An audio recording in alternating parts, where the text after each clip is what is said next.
Care for Tomorrow event 2024 in Forge of Empires! The next event in Forge of Empires will be named Care for Tomorrow. Our destroyed forests, or rather their restoration, is the theme with a minigame that we are already largely familiar with and a corresponding series of quests. What is completely new is that InnoGames not only wants to implement the idea of taking care of the future in the game, but also promises to plant real trees as players in the event make progress. There will be a separate video about this unique project that will answer all your questions. In the Forge of Empires event Care for Tomorrow, you will not only receive rewards based on your individual activity, but also from the overall activity of your player world. Depending on this, InnoGames has offered the Orchid of Orange Dreams, which all players who have been active in the event will receive if this game world reaches a certain overall progress in the event. So motivate your fellow players and, if possible, get back inactive players to excel in this event. Everyone benefits from the progress made together in the game and in real life. Information about this overall progress is provided from time to time. The building does not require a road connection and always adapts automatically to the current era.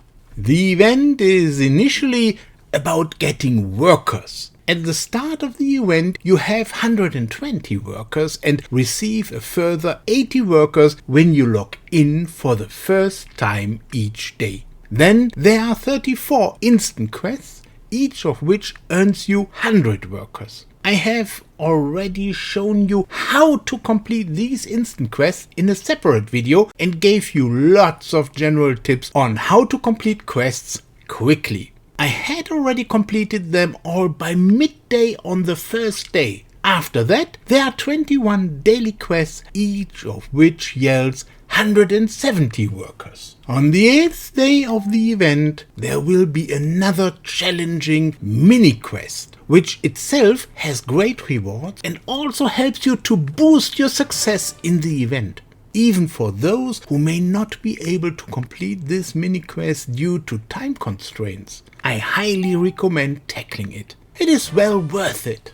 You then use the collected workers in the new minigame to create a random object using the button for every 20 workers. There are algae, ladybugs and leaves, each in 4 different sizes.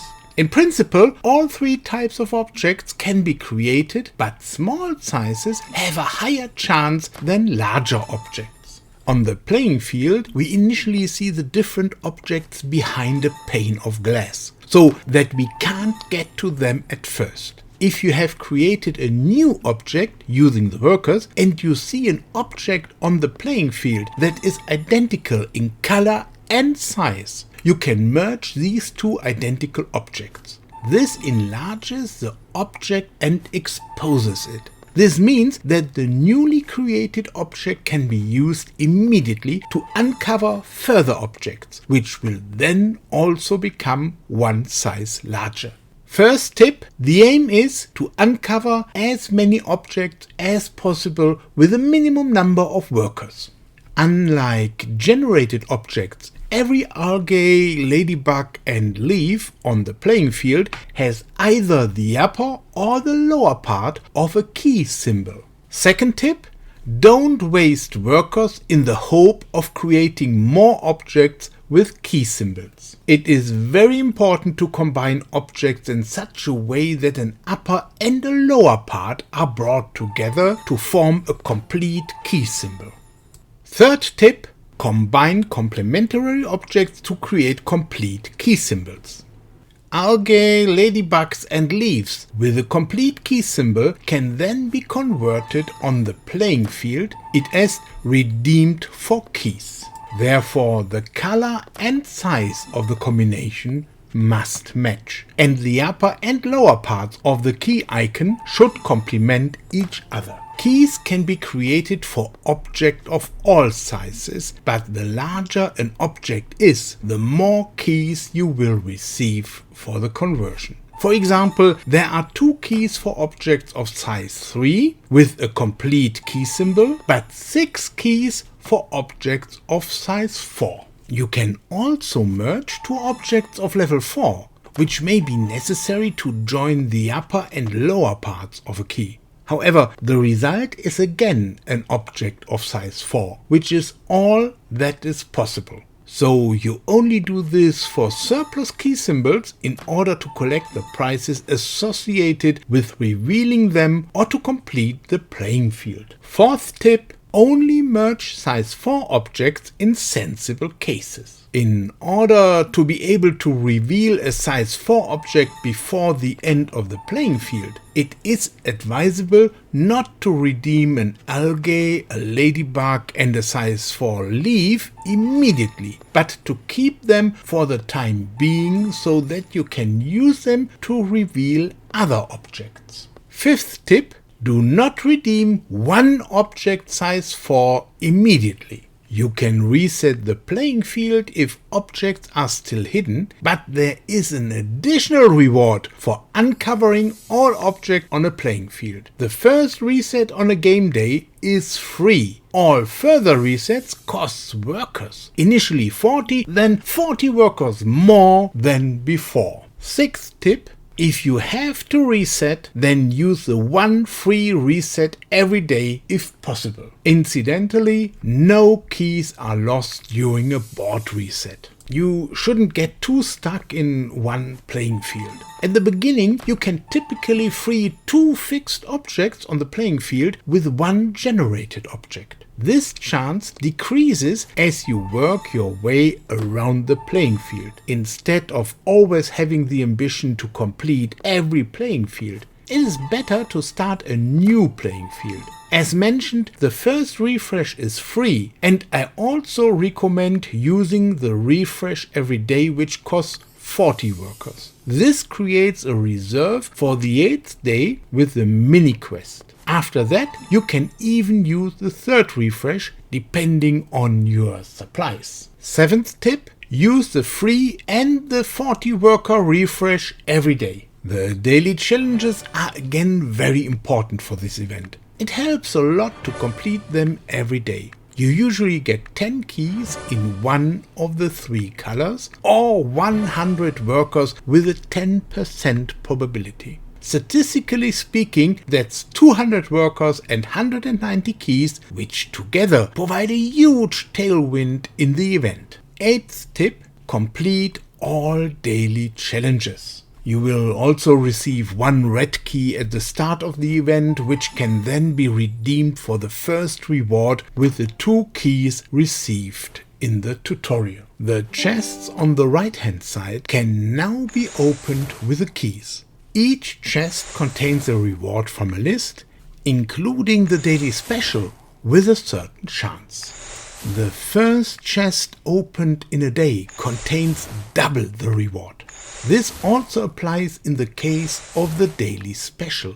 In addition, the progress generated is doubled. To be able to reliably open the largest chest on offer each day, do not redeem all the keys immediately, but keep a certain amount as a buffer.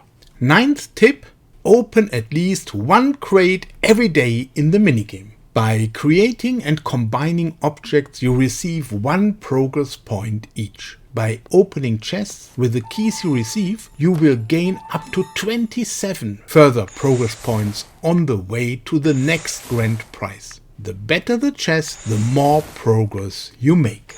250 progress points then result in a grand prize. You will receive the first grand prize, the level 1 version of the Echo Hub, immediately without any advanced activity. The subsequent grand prizes include interesting smaller event buildings, including the Gyro Snack Bar and Feta Farm. These buildings are already familiar from the 2023 European Championship event. Great prizes are also the most important way to obtain further upgrade kits for the Echo Hub. To upgrade the Echo Hub to level 7, you need at least 2500 progress points and have completed at least the Bronze League. I ended up with more than 4000 progress points without using any diamonds, which made the main prize completely independent of the league. If nothing fundamentally changes, the main prize will be safe for everyone, even without diamonds. And this Echo Hub is very different from previous event buildings. First of all, the Echo Hub costs population, like a production building, so it can only be built if there is sufficient free population. The Echo Hub then permanently improves the happiness of the population about twice as much as a large cultural building of the respective age. In addition, the Echo Hub improves the forge points yield from daily collected productions by 1%. So for every 100 points, you automatically get one more. After all, a lot of medals are still being produced. This will bring new players closer to the medal land expansions to be purchased. The other advantages of the Echo Hub depend on it being motivated before collection. If necessary, use a self-motivation kit. It is very rewarding here, because collecting provides additional, depending on the age, 45 to 105 forge points daily, and that's not a typo, 75 to 175 goods of the next age, 10 random military units of the next age, either 2 of 100 fragments for the Earth Guardian selection kit, or 10 of 150 fragments for the Silver upgrade kit. With this Silver upgrade kit, the Echo Hub can then be upgraded to an Echo Center. The Echo Center has even better values and then produces 10 out of 150 fragments for a golden upgrade kit. This can then be used to upgrade the Echo Center to an Echo Sanctum. This in turn has even better production values and produces 28 fragments per day for a kit to immediately complete a special production. One such special production is the Echo Hub itself. With a self-motivation plus a kit to complete the special production, the gigantic production of the building can be called up again and again, as long as stock lasts. This Echo Hub and the aforementioned Garden of Orange Dreams, each with more than 100 forge points, are a further step in the inflation of event buildings and will allow new players in particular to catch up with high ages extremely fast. But even players of the highest ages, with an enormous forge point requirement for the great buildings of the Space Age Titan, given these production values, they are unlikely to be upset by the fact that this event building does not provide any combat bonuses for once.